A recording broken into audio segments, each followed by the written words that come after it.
Okay, today I'm going to tie for you a little jig streamer. It's a really simple fly. It's a George Daniel pattern, and he calls it a Sculp Snack. I'm going to tie it for you in my favorite color, which is olive and brownish copper kind of color scheme here. You can tie this in all sorts of colors. So I tie it in solid olive, tie it in black, I'll tie it in solid brown, then I'll tie it in a couple two-tone colors, mainly this olive and brown. And this is my favorite one out of all of them. My next favorite would be the solid copper, or I mean the solid like brown and copper. But there's very few parts of this fly. The hook I use most often is for these. This is a smaller one I'm going to tie today, so I tie on a Firehole 523 hook, size 6. So this is a 3x long, 1x heavy jig hook.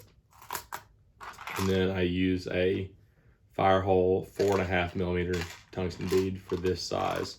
But I have tied these quite a bit bigger, even up to about yay long, maybe 4 inches total. And for really heavy water, I've even tied these on, like, instead of using a jig hook and a tungsten bead, I've tied them on like crappie jigs that have the built-in head for really high heavy water. But today I'm going to be tying on that Firehole jig streamer hook. It is important that this is a 3x long. If you use like a regular hook shank size 6, your proportions are going to be all messed up because your shank's going to just be way too short. So for the tail, it's just marabou. I use for this two-tone color. I really like this MFC barred marabou. This is the olive and brown color. But like I said, you can just use some solid marabou. We're going to throw just a little bit of flash in the tail. So the flash I'm using is holographic olive flashabou, and then MFC fish flash in the copper color. And this is not the holographic copper, this is just the regular copper. Going forward from there, the body, again, this is a two-tone version that I'm doing. You don't have to do it this way. You can use one color of polar chenille, but the body is made out of polar chenille. I'm going to use two colors. I'm going to use this this UV olive, which you can see I'm almost out of, and then this rusty copper, which you can see I'm also almost out of. And then for the only thing left is the rubber legs at the front. And the rubber legs I'm going to use are, again, I'm going two-tone, so I'm using Silly Legs barred olive and green, or olive green. So these are like a little bit on the lighter side of olive, with some black barring, and they've got some green flakes in there. And then this other color is the brown orange flake.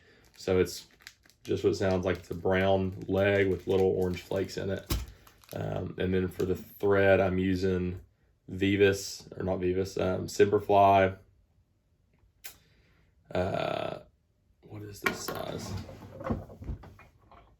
6/0. Just their their classic 6/0, so not nano silk or anything like that. And that's it. That's all the parts. So let's get started. We're gonna start with our thread base and go all the way back to the bend of the hook. Being careful with that hook point there. Trim off your tag end. And we're going to start with the tail. So we're going to take our marabou. You'll take one piece if you have a good full piece. If you don't, go ahead and go for a second piece. You can see this one right here has got kind of a bad tip on it. It's got kind of like a little paddle tip where it's not very wispy. So what I'm going to do with that is take that right there, the part of it that's no good. I'm just going to break it off.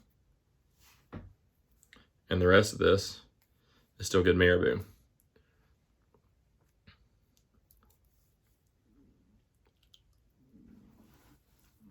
don't put that stuff in your mouth, but use a towel or something and wet it down.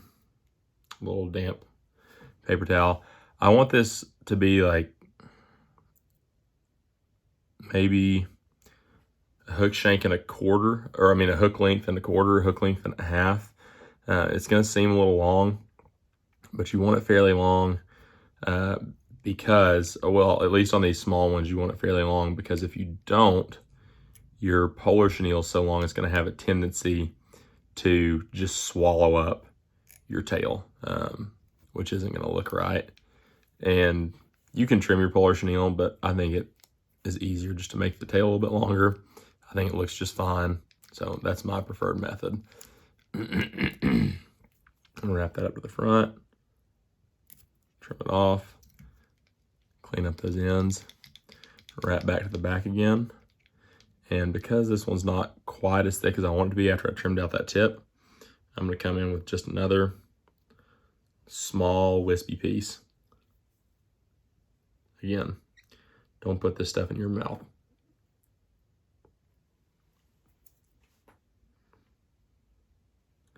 I'm just gonna match it up with the last one I tied in.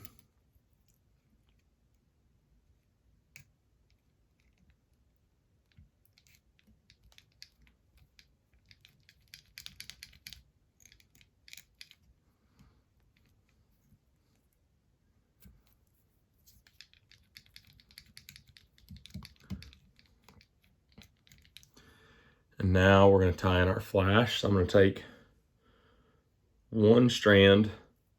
I don't want a lot of flash in here. I'm gonna take one strand of olive holographic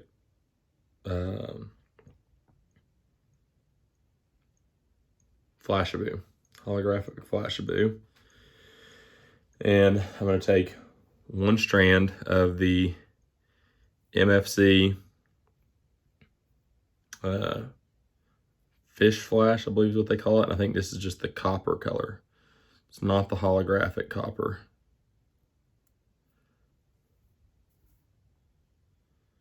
And I'm gonna line those two up and find the middle of it. Or I'm gonna find the middle of that that copper piece because it's shorter than the Flashabou. Let me go back just a little bit.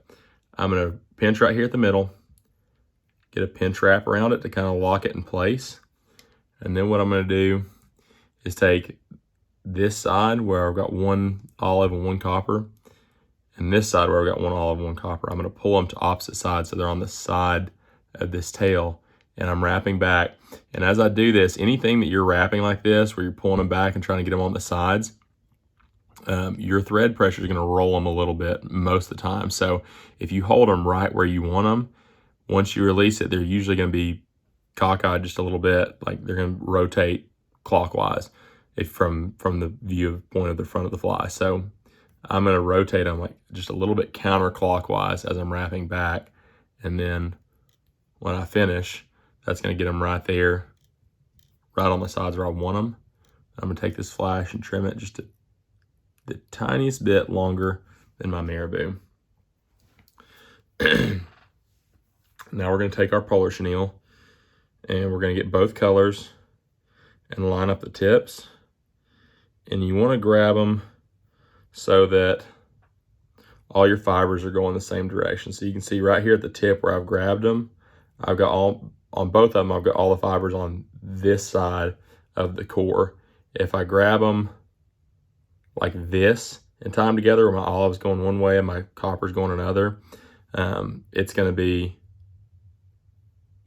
fight me a lot more and want to trap a lot more fibers. So I grab them both by the tip right there where I've got them lined up and tie both of them in with a little pinch wrap. And you don't have to do two-tone. If you're not doing two-tone, you can just tie in one piece and wrap it all the way to the front, and that'll give you, you'll just wind up doing more turns, about twice as many turns. So now I'm gonna take these and again, just make sure the fibers are out of each other's way so we're not gonna trap as many. I'm gonna hold them together and I'm gonna preen some of them back I'm gonna do one wrap, get all this stuff out of my way, try to make sure they stay together. These are wanting to separate on me a little bit.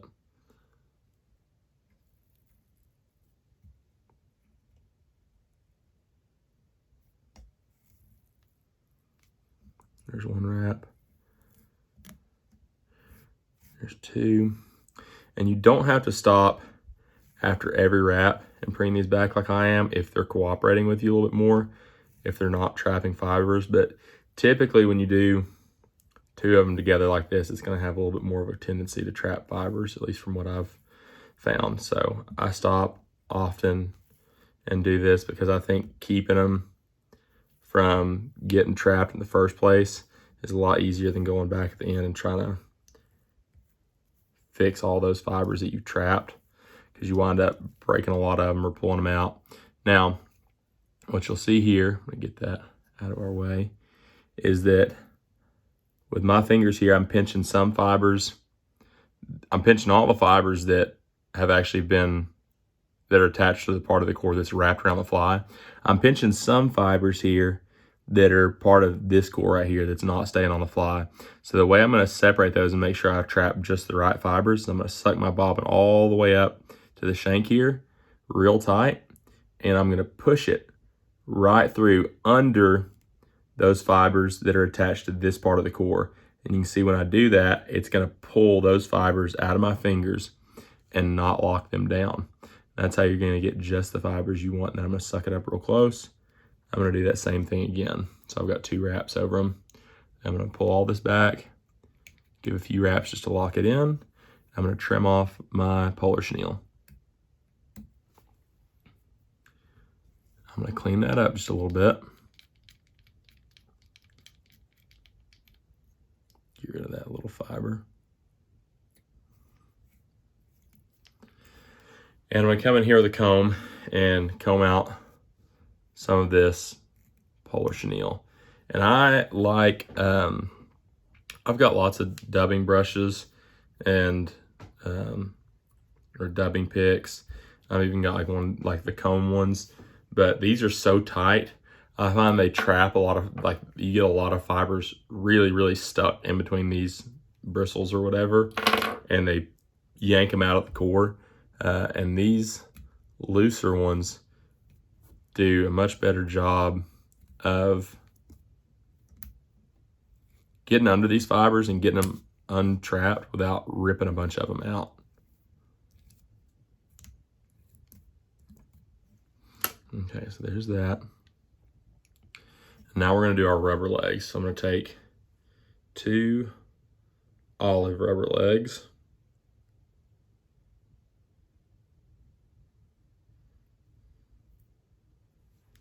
And one brown rubber leg.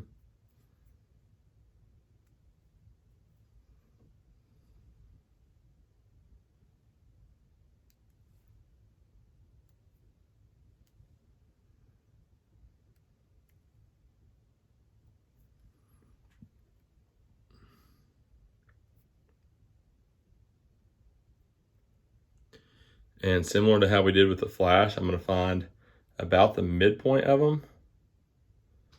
I'm going to pull these fibers out of the way. I'm gonna lock them in with a pinch wrap. Doesn't really matter if they're on top or on the sides or where they are. Then I'm gonna grab all these fingers, I'm gonna pull them back and wrap over them just a little bit. And again, I'm holding them a little bit, rotated a little bit counterclockwise of where I want them, because once I lay this thread down, it's gonna rotate those just a little bit. So you can see right here, now they're right where I want them. I might have actually gone just a little too far with that, and you can fix that by tugging on them just a little bit. So that's pretty good right there. So we're gonna clean this up, make sure we don't have any rubber exposed there, just give us a nice solid thread head. And this step right here is a little bit easier to do if you have a more flat thread, like a UTC. But I do really like this Simperfly for tying small streamers, or any streamers where I'm not using GSP really. So now we're going to give it a whip finish.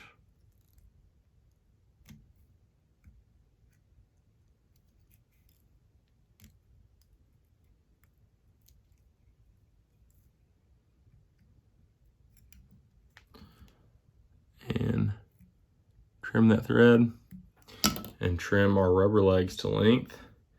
And I like to trim them just a little bit short of the tail. So I'm going to pull them all back together here. I'm going to go where I'm about halfway between the end of my polar chenille and the end of my tail. Cut them all off together. And that right there is our George Daniels Sculp Snack.